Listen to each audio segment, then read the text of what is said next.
Hi అండి, అందరికీ నమస్కారం. Welcome to my channel. ఈ వీడియోలో ఇప్పుడే అందిన వార్తండి. సొంత ఆస్తులు ఉన్న వారికి కేంద్రం భారీ షాక్ ఇస్తూ కొత్త రూల్స్ని అయితే తీసుకొని రావడం ప్రవేశపెట్టిందండి. సో ఆ వివరాలన్నీ కూడా తెలుసుకుందాము. వీడియోకి ఒక లైక్ కొట్టండి ఫ్రెండ్స్. కేంద్రం అయితే బడ్జెట్ ప్రవేశపెట్టిన సంగతి మనకు తెలిసిందండి. పూర్తి స్థాయి బడ్జెట్ 2024-25 ఆర్థిక సంవత్సరానికి సంబంధించి సో నిర్మలా సీతారామన్ గారు అయితే ఈ మేరకు బడ్జెట్ను ప్రవేశపెట్టారు. ఇందులో స్థిరాస్తి అమ్మకదారులకు ఊహించని షాక్ని అయితే ఇచ్చారండి. ప్రాపర్టీ సేల్పై ఇన్నాళ్ళు ఉన్న ఇండెక్సేషన్ బెనిఫిట్స్ను అయితే రద్దు చేసినట్లు ఆర్థిక మంత్రి వెల్లడించారనమాట. 2 సంవత్సరాలు దాటిన తర్వాత స్థిరాస్తి ఇప్పుడు అమ్మితే లాభాల్లో 12.5% పన్ను కట్టాల్సిందే అని కేంద్ర ప్రభుత్వం స్పష్టం చేసింది. ఈ ప్రకటనతో రియల్ ఎస్టేట్ స్టాక్ అన్నీ కూడా డమాల్ అంటున్నారు. సో ఇక డిఎల్ఎఫ్ స్టాక్ 6% పడిపోయింది. గోద్రేజ్ ప్రాపర్టీస్ స్టాక్ 5% పడిపోయింది. ప్రెస్టీజ్ ఎస్టేట్ స్టాక్ 5.3%, అలాగే ఎనిక్స్ మిల్స్ షేర్ 2.1% అయితే క్షీణించడం గమనార్హం అయితే చెప్తున్నారండి.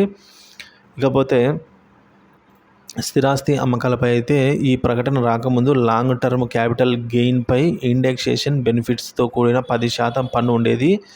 ఇప్పుడు ఇండెక్సేషన్ బెనిఫిట్స్ను తొలగించి స్థిరాస్తి అమ్మగా వచ్చిన లాభాలపై 12.5% పన్ను కట్టాలని కేంద్ర ప్రభుత్వం దిమ్మ తిరిగే షాక్ ఇచ్చింది. రియల్ ఎస్టేట్లో పెట్టుబడులు పెట్టి లాభాలు ఆర్జించాలని ఆలోచన చేసేవారికి ఇది పెద్ద పిడుగు లాంటి వార్తేనని చెప్పక తప్పదు.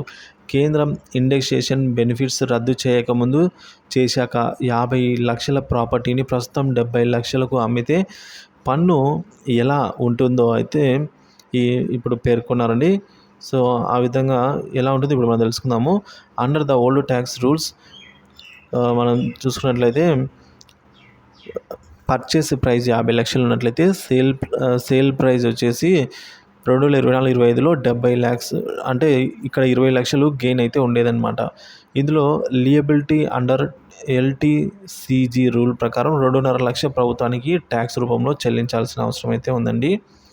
సో ఈ విధంగా అయితే ఇప్పుడు ఖచ్చితంగా ట్యాక్స్ అనేది పెంపు జరిగింది. దీనివల్ల స్టాక్స్ కూడా గోద్రేజ్ లాంటి కంపెనీలు కూడా, ప్రెస్టీజ్ రియల్ ఎస్టేట్ సంబంధించిన స్టాక్స్ అన్నీ కూడా డబుల్ అని పడిపోయినట్టు సమాచారం అయితే అందింది ఫ్రెండ్స్. సో ఇది స్థిరాస్తి అమ్మకదారులు ఎవరైనా ఉన్నట్లయితే సో ఈ విధంగా కొత్త రూల్స్ అయితే ప్రవేశపెట్టింది.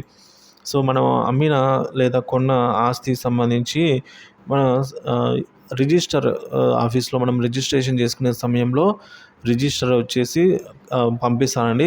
ఇన్కమ్ ట్యాక్స్ వరకు అయితే ఖచ్చితంగా ఈ డీటెయిల్స్ అన్నీ ఆయన సబ్మిట్ చేయవలసి ఉంటుంది. కాబట్టి సో మనం అక్కడ చెప్పవలసి ఉంటుంది, క్యాష్ ఇచ్చామా లేదంటే ట్రాన్స్ఫర్ చేసామా, ఆన్లైన్ ట్రాన్స్ఫరా, చెక్కా, ఈ విధంగా చెప్పాల్సి అయితే ఉంటుంది.